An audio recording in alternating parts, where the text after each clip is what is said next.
네, 지난 시간 이어서 가족간호 과정부터 갑시다.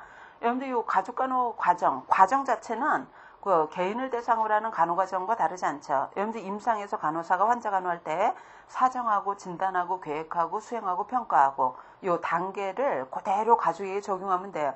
가족간호 과정도 사정, 진단, 계획, 수행, 평가로 이루어집니다.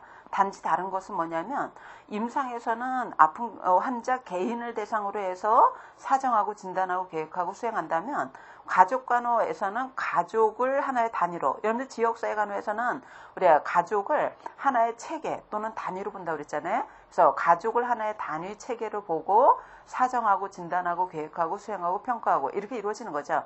그러면은 만약에 문제가 나올 때 우리 어디에 포커스를 둘 거냐? 둘 거냐 하면 이건 개인을 대상으로 하는 게 아니라 가족을 단위로 해서 과정을 적용하는 거기 때문에 가족을 단위로 할 때 우리 사정할 때는 어떻게 사정해야 되고 계획할 때는 뭘 고려해야 되고 수행할 때는 뭘 고려해야 되고 그다음에 평가할 때는 어떻게 평가해야 되는가. 개인을 대상으로 하는 거하고는 좀 다를 거라는 거예요. 그거를 강조하겠죠. 그죠? 그래서 요 가족 간호 과정 하나하나에 대해서 보도록 하죠. 우리가 과정 자체는 일반 간호 과정하고 크게 다르지 않다 그랬잖아요. 가족을 대상으로 할 때도 첫 번째 단계가 가족에 대해서 파악하는 거죠. 예, 사정하는 건데 우리가 가족을 대상으로 해서 단위로 해서 우리가 자료 수집할 때 그 가족 사정의 기본 원칙 이거 시험 문제 아주 많이 나옵니다. 여러분들 개인을 대상으로 하는 게 아니라고 그랬잖아요. 가족을 하나의 체계 단위로 보고 자료 수집하는 거기 때문에 우리가 고려해야 될 기본 원칙으로는 일단 첫 번째가 가족 전체를 초점에 맞춰야 된다는 것. 그리고 여러분들 가족의 형태도 아주 다양하거든요. 그리고 계속 변화합니다. 그래서 가족의 다양성과 변화성에 대한 인식을 갖고 자료 수집해야 된다는 것. 우리가 전통적인 가족만 있다. 꼭 혈연 중심의 가족만 있다라고 접근하게 되면은 제대로 자료 수집이 안 될 거라는 거예요. 그래서 가족의 유형은 다양하고 변화한다는 것을 알고 접근할 필요가 있겠고요. 근데 가족의 자료 수집할 때 문제점만 파악하면 안 되겠죠. 문제점도 파악해야 되고 강점도 파악해야 됩니다. 문제점, 강점 다 파악할 수 있도록 자료를 수집해야 될 거고요. 그 다음에 자료 수집 단계부터 뭐 계획, 수행, 평가 이르기까지 간호사가 일방적으로 하는 것보다는 가족 간호의 목적을 달성하기 위해서는 모든 과정에 가족을 참여시키는 게 바람직한 거예요. 그래서 가족과 함께 우리가 이루어진다는 것. 그 다음에 자료 수집은 우리가 자료 수집할 때 이용하는 자료원은 한 가지 자료원을 통해서 자료 수집하게 되면 우리가 객관적이지 않을 가능성이 있거든요. 그래서 정확하게 수집하기 위해서는 자료원은 다양한 자료원을 써야 됩니다. 우리가 직접 자료원, 간접 자료원, 즉 1차, 2차라고도 그러죠. 그래서 다양한 자료원을 통해서 수집해야 되고요. 1차 자료원은 대상자로부터 직접 수집하는 건데 가족 구성은 한 사람에게만 의존하지 않고 골고루 그 다음에 외부에서 이 가족에 대해서 어떻게 보는가 이런 것들을 모두 포함을 해줘야 될 거라는 거예요. 그래서 다양한 자료원을 활용할 것이라는 거고요. 그 다음에 자료 수집하는데도 어느 정도의 충분한 시간은 필요하다는 것. 그 다음에 의미 있는 자료를 선택하고 기록하고 또 요약하고 하는 것도 필요하다는 거죠. 그래서 가족 사정의 기본 원칙, 즉 자료 수집할 때 우리가 꼭 지켜야 되는 원리가 몇 가지 소개되고 있는데 이거 문제로 많이 나옵니다. 잘 정리해 보시고요. 그 다음에 자료 수집. 여러분들 이 기본 원칙에서 봤듯이 자료는 다양한 자료로부터 자료 수집하라고 그랬잖아요. 자료원은 1차 자료원이 있고 2차 자료원이 있어요. 1차 자료원을 직접 자료원, 그래서 대상자로부터 직접 자료 수집하는 걸 얘기하는데 우리 면담, 관찰, 가정 방문 이런 방법이 속하겠죠. 그래서 직접 자료원들을 얘기하는 거고요. 2차 자료, 여러분들 직접 자료가 정확하긴 한데 2차 자료도 꼭 필요해요. 2차 자료를 간접 자료라고 부릅니다. 여러분들 2차 자료가 반드시 필요한 이유는 제3자가 가족에 보는 관점이 어떤가, 가족에 대해서 어떻게 인식하고 있는가 이런 것들을 파악하려면은 우리 1차 자료만 수집해서는 아니 되겠죠. 2차 자료도 꼭 필요하다는 거예요. 그래서 어떤 기관이라던가 타인으로부터 우리가 수집하는 것들, 우리가 기록 자료를 통해서 얻는 것 이런 것들이 다 2차 자료에 들어가는 거죠. 그래서 자료 수집 1차, 2차 요 알아보는 것도 문제로 다뤄지고요. 그다음에 가족 사정 도구에서 나와 있죠. 여러분들 여기 출제빈도 아주 높습니다. 가족에 대해서 자료 수집해서 요약 정리를 해야 되는데 우리가 자료 수집할 때 또 요약 정리할 때 가족에 대해서 좀 더 효과적으로 효율적으로 잘 파악하려면은 요 사정 단계에서 우리 유용하게 이용할 수 있는 도구가 있겠죠. 그래서 가족 사정 도구 해서 소개했는데 가족에 대해서 좀 더 잘 파악하기 위해서 이용되는 도구입니다. 여기 출제빈도 아주 높거든요. 여기서는 어떤 내용을 중점적으로 알아주셔야 되냐면 우리가 가족에 대해서 좀 더 효과적으로 잘 파악하기 위해서 이용하는 도구이기 때문에 어떤 도구가 어떤 내용을 파악할 때 효과적이냐 이런 것들을 잘 알아보셔야 되는 거죠. 그래서 먼저 가족 구조도 봅시다. 가족 구조도라고도 하고 가계도라고도 그러죠.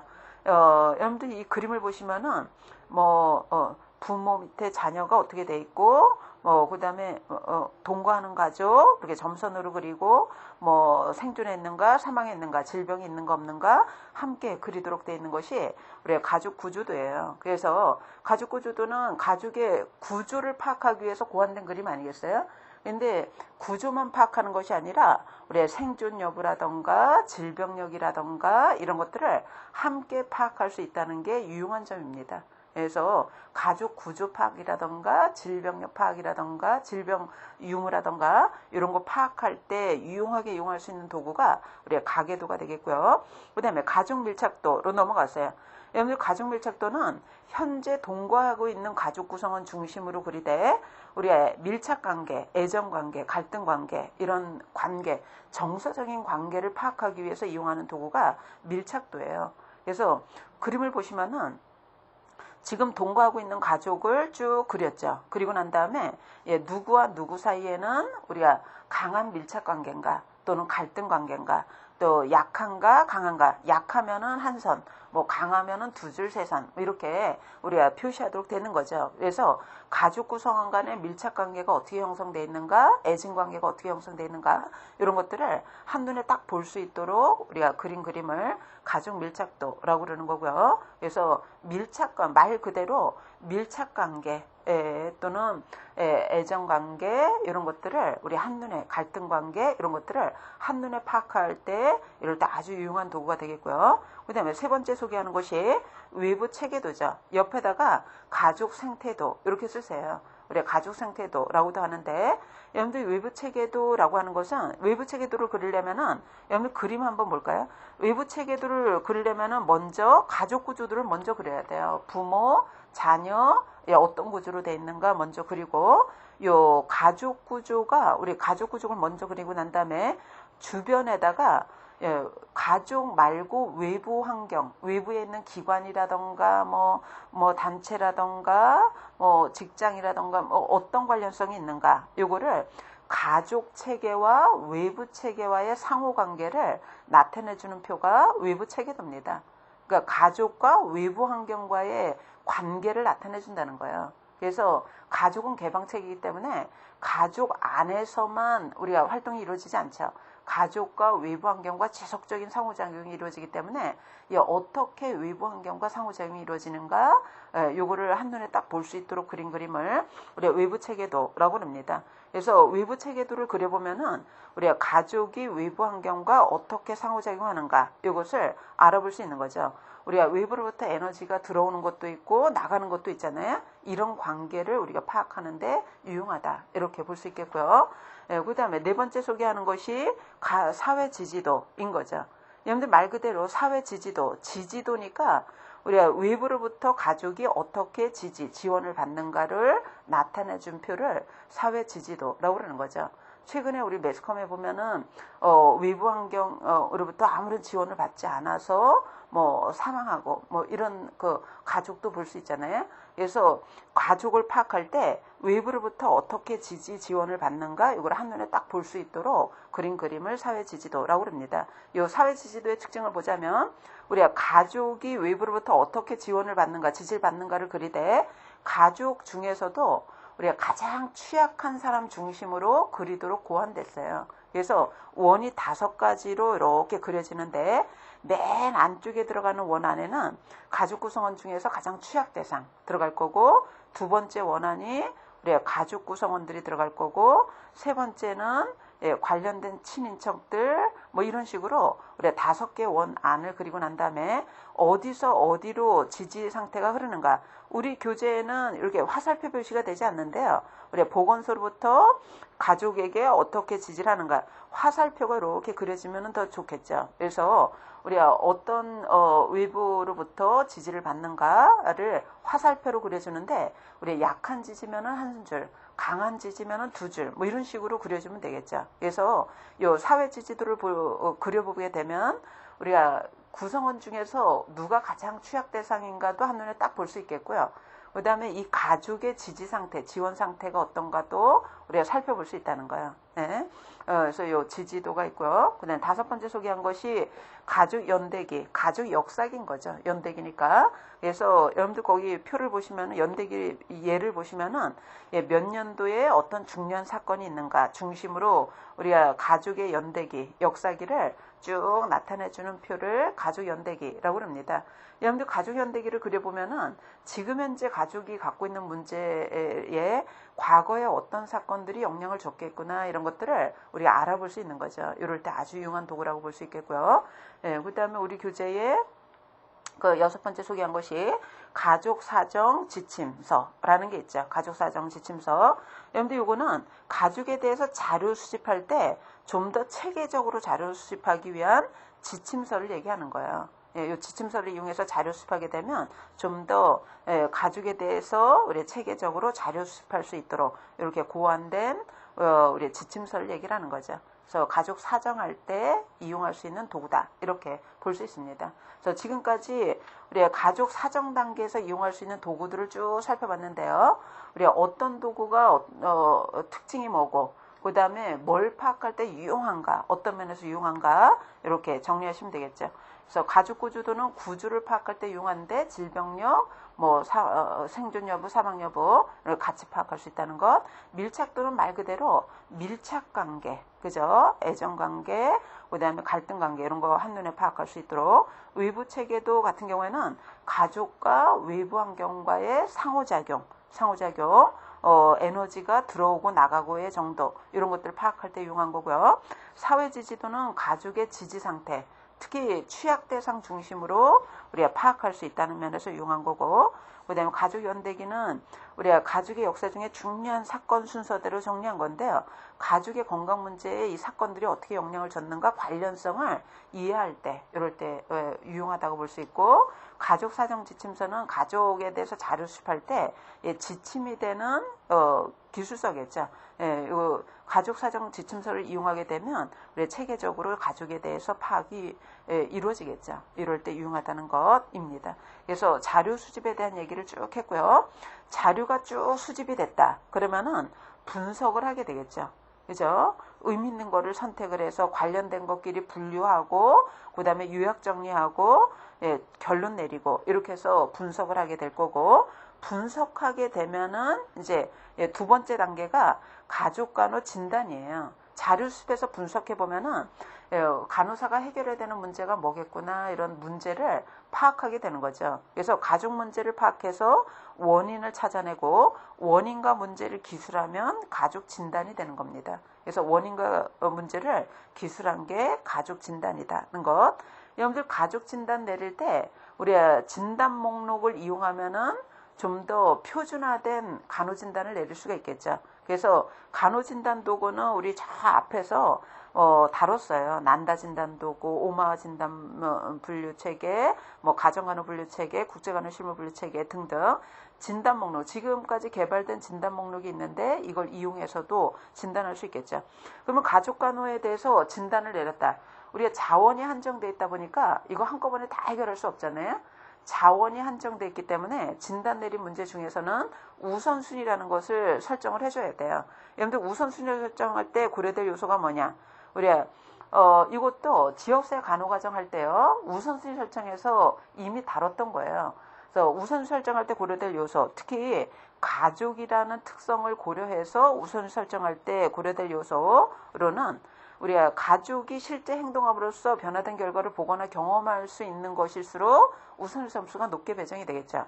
그 다음에 지금 현재 갖고 있는 문제가 있겠고 잠재되어 있는 문제, 미래에 나타날 수 있는 문제가 있잖아요. 현재 문제가 우선순위가 더 높습니다. 그 다음에 가족의 관심도로 보자면은 가족의 관심이 높은 문제가 우선순위가 점수가 높을 거고, 그 다음에 수행 가능성이 높은 거일수록, 그 다음에 해결하지 않으면 심각한 결과가 초래되는가 그렇지 않는가, 심각성이 높을수록 점수가 높을 거고요. 예방할 수 있는 것일수록 또 가족의 일부에 해당된 문제라기보다 전체에게 해당된 문제라면 우선순위 점수가 높겠죠. 그래서 우선순위 설정할 때는 우리가 고려될 기준이 몇 가지가 있는데 이 기준에 의해서 점수를 할당하는 거예요. 그래서 높은 점수에 따라서 우선순위를 설정하겠죠. 그래서 우선순위 결정할 때 고려될 기준, 요 시험 문제 나오는 거니까 꼭 알아두시고, 그죠? 어떨수록 우선순위 점수를 높게 배분할 수 있는가, 요걸 이해하시면 될 거예요. 간호 진단 내려서 우선순위까지 설정을 했다. 우선순위까지 설정이 됐다면 그 다음에 계획을 하면 되는 거죠. 여러분들 계획 단계에서는 우선 목표를 설정을 해야 돼요. 목표 설정은 우리가 우선순위 설정한 진단 문제와 관련해서 우리가 목표를 설정하되 장기, 단기별로 우리가 목표를 설정하는 게 좋겠죠. 그 다음에 목표가 설정됐다면 이 목표를 효율적이고 효과적으로 달성하기 위한 방법과 수단을 선택하는데 우리가 방법과 수단도 앞에서 다 다뤘어요. 그래서 목표를 달성하기 위한 효율적인 방법과 수단을 선택을 해야 될 거고요. 방법과 수단이 선택이 됐다면 우리가 어떻게 수행할 것인가, 어떻게 평가할 것인가 계획서를 작성을 해줘야 되는 거죠. 네, 작성이 되고 계획서까지 다 작성이 됐다면 그 다음에 네 번째 단계인 우리가 수행에 들어가는 거예요. 수행계획서에 의해서 간호 수행에 들어가는 거죠. 그러면은 우리가 개인을 대상으로 하는 게 아니라 가족을 단위로 간호를 수행할 때 우리가 가족 간호 수행을 할 때 우리가 어떤 전략이 필요한가, 어떤 접근 방법이 필요한가 소개하고 있는데 우리가 개인을 대상으로 하는 거에 비해서 가족을 대상으로 한다면 우리가 수행할 때 고려될 것이 문제 하나하나보다 가족 전체 취약점에 초점을 둬야 된다는 것. 여러분들 만약에 결핵 환자가 있는 가족이다. 그러면 결핵 환자만 대상이 되면 안 돼요. 이 문제를 갖고 있는 가족 전체가 초점이 돼야 된다는 거죠. 아직 걸리지 않은 사람, 뭐 이런 사람도 다 대상이 돼서 접근해 줘야 되는 거예요. 그 다음에 표면화된 구체적인 문제 아래 내재되어 있는 문제가 있음도 우리가 기억하고 문제와의 상호 관련성을 검토하면서 접근해야 될 거고요. 그다음에 가족의 문제도 관련성이 있겠죠. 관련성이 있기 때문에 우리가 기본 문제가, 근본 문제가 있고 파상 문제가 있을 거 아니겠어요? 그랬을 경우에 근본적인 문제를 먼저 접근하는 게 좋겠죠. 즉 도미노 현상을 유발하는 근원적인 문제 첫 단계를 먼저 파악해서 중재를 시작해야 된다는 것이고, 그 다음에 수행 단계도 사정 단계와 마찬가지로 모든 단계에서 가족들을 참여시켜야 될 거고요. 그 다음에 가족간호는 사정, 자료분석, 진단, 수행평가, 연속선상위에 계속되는 일 과정으로 단계 순서나 구분이 모호하다. 우리가 우리 교재는 뭐 사정 단계, 진단 단계, 계획 단계, 수행 단계, 평가 단계 인위적으로 이렇게 분류했지만 실제로 가족간호 수행할 때는 수행 단계에서도 수행을 하기 위한 자료 수집도 필요한 거고, 수행하기 위해서 어떤 수행 방법이 적합한가 진단도 하고, 실제로 행동하기도 하고, 수행이 제대로 되는가 평가도 하는 거거든요. 그렇기 때문에 사실은 이 자료 수집, 진단, 수행, 평가 이런 것들이 우리가 수행하는 중에서도 다 이루어질 수 있다는 거예요. 구분을 엄격하게 구분하기는 좀 어렵다는 거고요. 그 다음에 우리가 가족이 갖고 있는 문제점만 초점을 두는 게 아니라 강점도 잘 활용하도록 우리가 전략을 수립해야 되는 거죠. 그래서 가족 간호 수행 전략으로는 이러한 것들을 우리가 고려해야 된다는 거고요. 접근 방법은 여러 가지 접근 방법이 있죠. 우리 접근 방법은 다양한 접근법이 있는데 우리가 어떤 가족이냐에 따라서 우리가 효율적이고 효과적인 접근법은 다 다를 수 있어요. 그렇기 때문에 접근 방법은 다양한 접근 방법을 파악을 해서 우리가 효과적인 방법, 효율적인 방법을 잘 활용을 해주는 것이 바람직할 거라는 거죠. 어떤 접근 방법이 절대적으로 바람직하고 이런 거라고 볼 수는 없어요. 그래서 다양한 접근 방법을 잘 활용해라는 얘기를 하고 있고요. 그 다음에 우리가 가족 간호 이제 마지막 단계가 가정의 마지막 단계가 가족 간호 평가가 되는 거죠. 평가. 우리가 인위적으로 굳이 구분하자면 우리가 사정하고 진단하고 계획하고 수행하고 평가합니다. 그런데 가족간호에 대해서 평가할 때 우리가 여러분들 이 평가라고 하는 게 우리가 가족간호 사업에 대해서 질과 양의 가치를 평가하는 거예요. 예, 양적으로 질적으로 가치를 평가하는 것을 우리가 평가라고 합니다. 인위적으로 분류할 때는 이 평가가 맨 마지막 단계에 나와 있잖아요. 근데 실제로는 사정 단계가 제대로 됐나 평가해야 되고, 진단이 제대로 됐나 평가해야 되고, 계획이 제대로 됐나 평가하고 해야 되기 때문에 우리가 이 평가라는 것은 우리가 활동을 수행하기 전에도 하고 수행할 때도 하고 끝나고 나서도 한다는 거예요. 그래서 모든 단계에서 사실은 평가가 이루어집니다. 그래서 평가라는 것이 인위적으로 분류할 땐 맨 마지막으로 넣어라. 실제로는 모든 단계에서 평가라는 것이 이루어진다. 이렇게 볼 수 있겠고요. 인위적으로 분류할 때 맨 마지막 단계에 넣는 이유는 뭐냐면 총체적인 평가는 맨 마지막 단계에서 하기 때문에 그런 거죠. 그래서 그러면은 우리가 사업이 다 끝나고 난 다음에는 이제 총체적인 평가를 하는데 요 가족간호 평가할 때 이용할 수 있는 도구가 있어요. 그래서 평가 도구 중에서도 우리가 어떤 도구를 사용할 수 있느냐 하면 가족의 기능 상태를 평가하는 도구 이런 걸 이용할 수 있습니다. 그래서 여러분들 가족의 기능, 우리가 가족의 기능 정도가 어느 정도인가 요 평가하기 위한 도구로 패밀리 아프가 라는 도구가 이용될 수 있어요. 그래서 요 패밀리 아프가 요 5가지 기능을 평가하는 도구입니다. 그래서 우리 빈 공간에다가 메모해 두세요. 그래서 요 패밀리 아프가 평가 도구를 통해서 가족의 기능 정도를 평가해 볼 수 있다는 거죠. 그래서 요 가족의 기능 정도가 어느 정도 되는가 평가는 패밀리 아프가 도구는 우리 평가 단계에서 이용할 수도 있고 사실은 이거는 사정 단계에서 활용할 수도 있어요. 요 5가지로 이루어져 있습니다. 이것도 문제로 나왔던 거기 때문에 어디에 메모해 두세요. 그래서 첫 번째가 가족의 적응 능력이에요. 적응 능력. 그래서 아답테이션 을 얘기하는 거고요. 그다음에 두 번째로는 가족 간 동료 의식 정도. 가족 간 동료 의식 정도. 그래서 파트너십을 얘기하는 거예요. 파트너십을 얘기하는 거고요. 네, 세 번째가 우리가 가족 간 성숙도입니다. 가족 간 우리가 성숙도가 들어가는데 그로스. 그다음에 네 번째로는 가족 간의 애정 정도예요. 가족 간의 애정 정도. 그래서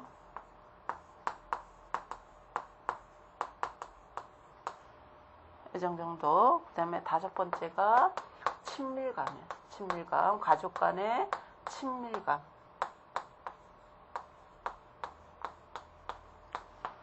그래서 5가지로 이루어져 있어요. 그래서 가족 기능에 평가하기 위해서 패밀리 아프가라는 도구는 5가지의 기능을 평가하도록 되어 있습니다.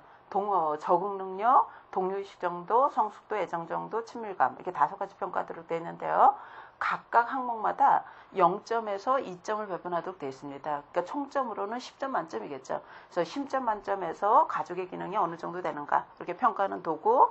이 도구를 이용해서도 우리가 평가할 수 있고요. 그 다음에 시험 문제 뭐도 자주 나오냐면 우리가 가족 간호를 평가할 때요. 평가 유형이 이용될 수도 있고 평가 범주가 이용될 수도 있어요. 평가 유형이라던가 평가 범주. 여러분들 평가 유형으로 분류하자면 우리가 그 체계 모형에 의해서 우리가 투입, 과정, 산출 이렇게 나눌 수 있죠. 이 투입쯤에 해당되는 평가가 구조예요. 구조 평가가 되는 거고요. 가족 하나 하는데 우리가 어느 정도의 자원이 투입됐는가 평가하는 것을 구조평가라고 합니다. 그 다음에 과정을 평가하는 것이 과정평가겠죠. 과정평가. 그래서 과정평가는 요거는 우리가 계획대로 얼마나 잘 진척이 됐는가, 진행하는 동안에 어떤 프로그램이 실시가 됐고, 그 다음에 어떤 환경에서 이루어졌고, 어떤 방법 수단이 써있고, 어떤 내용이 이루어졌고, 이런 것들이 과정평가가 되겠고요. 산출쯤에 해당되는 것이 결과평가가 여기에 들어가는 거예요. 결과평가.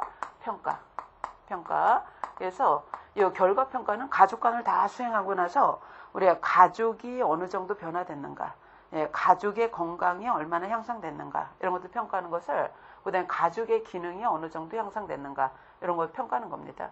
그러니까 수행으로 따지자면 수행 전에 사업에 대해서 투입을 어느 정도 할 것인가 평가하는 것, 요건 진행 과정에 대해서 평가하는 거고, 요거는 진행 과정 끝나고 나서 나타난 결과에 대해서 평가하는 거예요. 그래서 평가 유형, 요 세 가지로 우리가 분류해서도 평가할 수 있어요. 그래서 기능 정도로도 평가할 수 있고, 구조, 과정, 결과 이렇게 나눠서도 평가할 수 있습니다.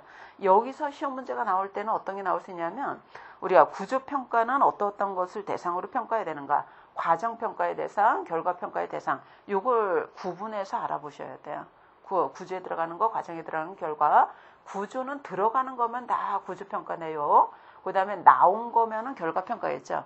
나머지는 몽땅 다 일러놓으셔도 돼요. 과정평가 이렇게 놓으면 될 거다는 거죠. 그래서 지금까지 우리가 가족간호 과정에 대한 얘기를 한 거예요. 과정까지 살펴봤고요.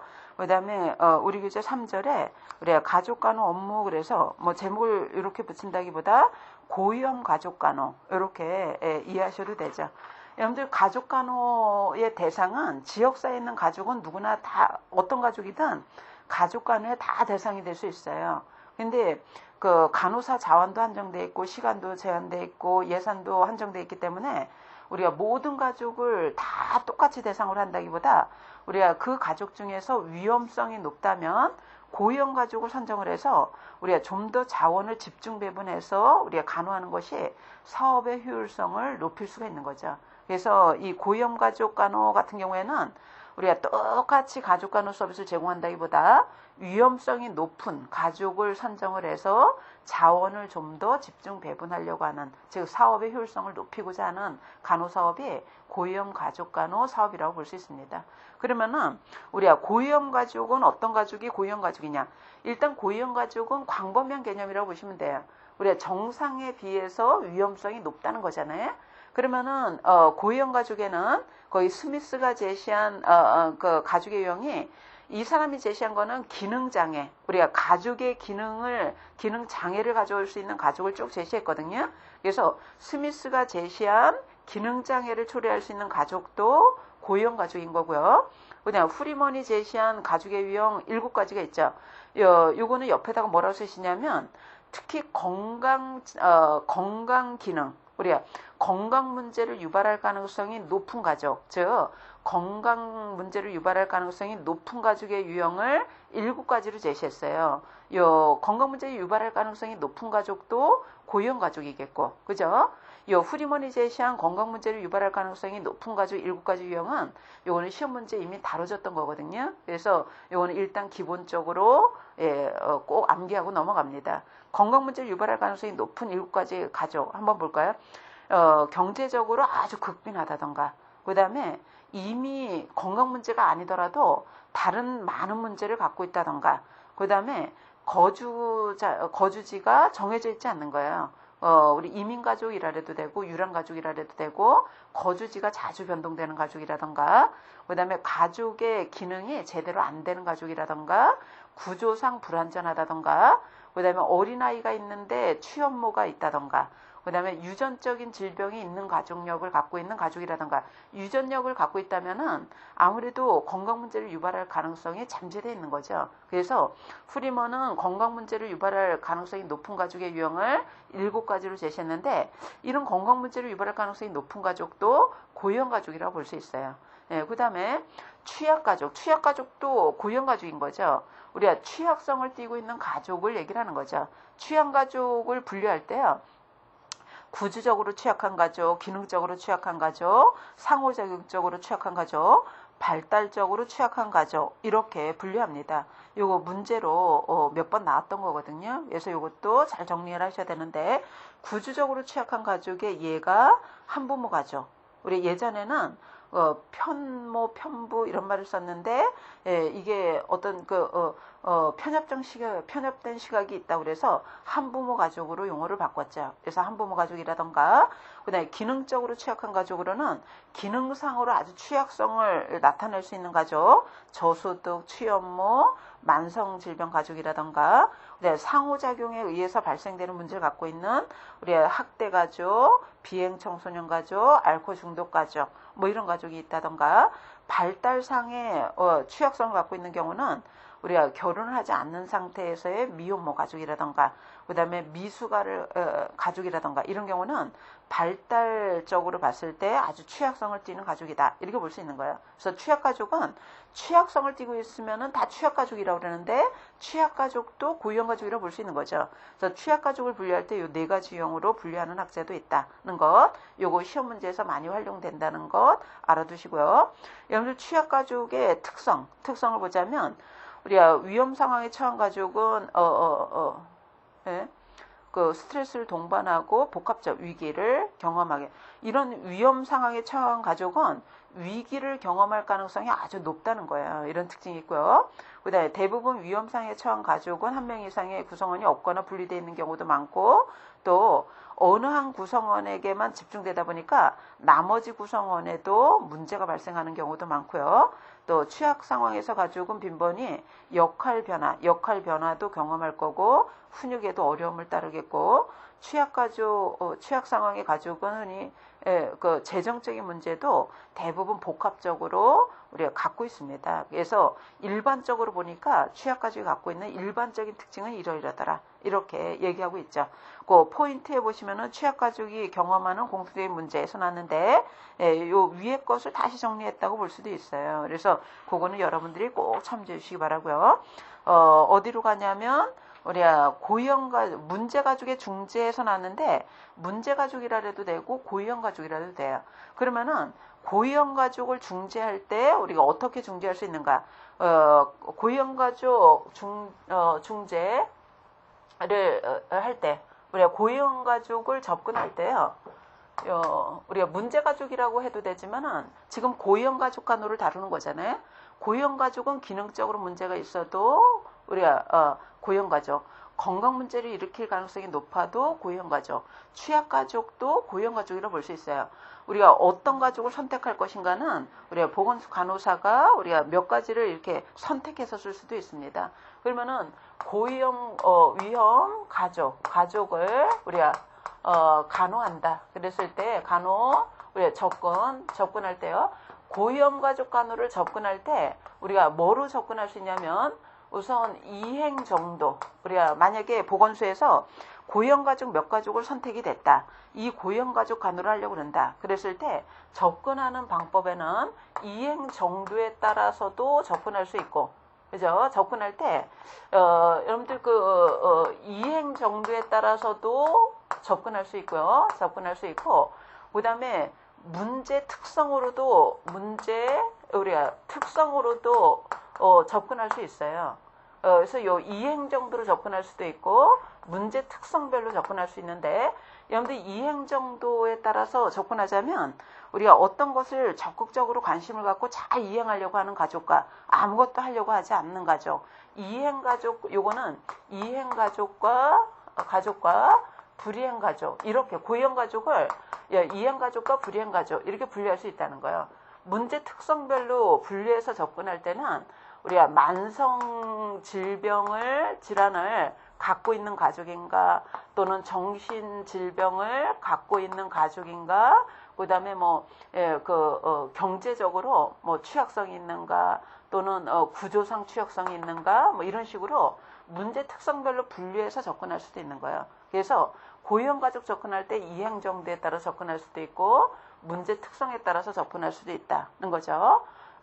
그러면은 우리가 이행 정도에 따라서 접근할 때 이행 가족은 어떤 거에 대해서 우리가 가족 변화에 대해서 관심도 많고 어떤 것을 적극적으로 이행하려고 하는 가족을 이행 가족이라고 한다 그랬잖아요. 이행 가족이 있고 불이행 가족이 있는데 불이행 가족 이렇게 나눌 수 있어요. 여러분들 이행 가족, 불이행 가족 있을 때 여러분들 요 아무것도 하려고 하지 않는 가족이 있잖아요. 아무런 관심도 없고 변화에 대해서 관심도 없고 아무것도 하려고 하지 않는다. 그랬을 때 여러분들 교재 보시면은 가족 간호의 중재 양상을 세 가지로 분류했죠. 우리 정서적 중재, 인지적 중재, 행위적 중재 이렇게 분류했는데 정서적 중재 먼저 보시면은 정서적 중재라는 것은 대상자가 경험하고 있는 것을 그대로 공감한다던가 지지한다던가 격려한다던가 이렇게 중재하는 걸 정서적이라고 그러고요. 그 다음에 인지적 중재라고 하는 것은 대상자가 갖고 있는 문제를 인식시키면서 우리가 어떤 것을 어떤 변화가 필요하다, 어떤 것을 행동해야 된다 이런 것들을 머릿속으로 알도록 인지시키도록 정보를 준다던가 기술 제공한다던가 이렇게 우리가 지식적으로 인지적으로 우리 알도록 중재하는 것이 인지적 중재고요. 행위적 중재는 적극적으로 문제 해결할 수 있도록 행위를 안내하는 거예요. 이거를 행위적 중재라고 합니다. 이렇게 구분했을 때 여러분들 요 불이행 가족 같은 경우에는 아무것도 하려고 하지 않잖아요. 바로 행위를 안내하더라도 아무것도 하지 않을 거라는 거예요. 간호의 효과가 없겠죠. 그러면 요 불이행 가족은 뭐로 접근하는 게 제일 좋으냐면 정서적으로 먼저 접근을 해줘야 돼요. 정서적으로 먼저 접근하고요.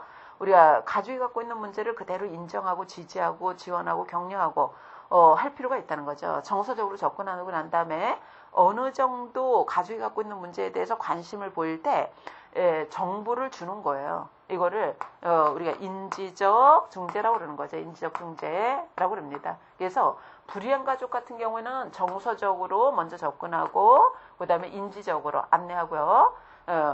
안내하는 거고, 근데 이행 가족 같은 경우에는 어떤 변화에 대해서 관심도 많고 문제를 적극적으로 해결하기 위해서 행동하려고 하고 하는 가족이기 때문에 이행 가족의 접근 방법은 행위적 중재가 적합한 거죠. 행위적 중재로 접근하는 게 바람직하다는 거예요. 그래서 우리 고위험 가족을 접근할 때 이행 정도로 접근하자면 이런 원리를 적용할 수 있다는 거예요. 요거 잘 알아보셔야 될 거고요. 불이행 가족은 정서적, 인지적으로 먼저 중재하고 불이행 가족이 어떤 문제에 대해서 적극적으로 행동하려고 할 때 이행 가족의 형태를 보일 때 행위적으로 중재하라는 거예요. 요거.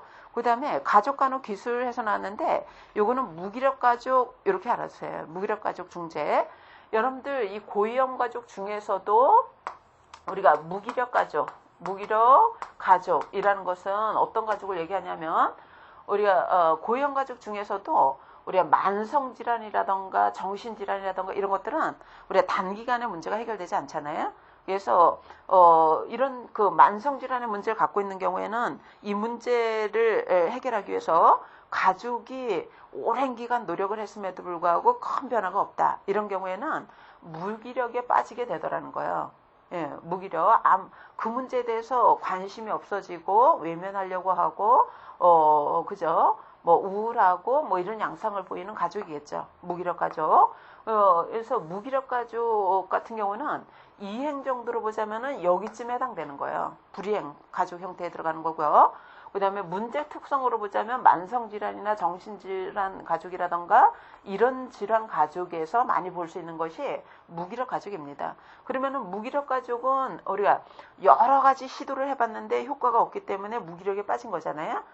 그래서 아무것도 하려고 하지 않는 거죠. 그러면 불이행 가족, 우리가 무기력 가족은 이제 여러 가지 시도를 해봤는데 이행을 해봤는데 효과가 없기 때문에 무기력에 빠져서 불이행하는 가족을 얘기하는 거니까 무기력 가족 접근할 때는 불이행 가족 접근할 때하고 마찬가지예요. 먼저 정서적으로 접근하라는 거죠. 있는 그대로를 지지하고 인정하고 격려하고 할 필요가 있고요. 이제 문제에 대해서 새롭게 인식이 됐을 때 인지적으로 중재를 하는 거고, 그리고 그 문제에 대해서 적극적으로 실행하려고 할 때 행위적으로 중재하라는 거예요.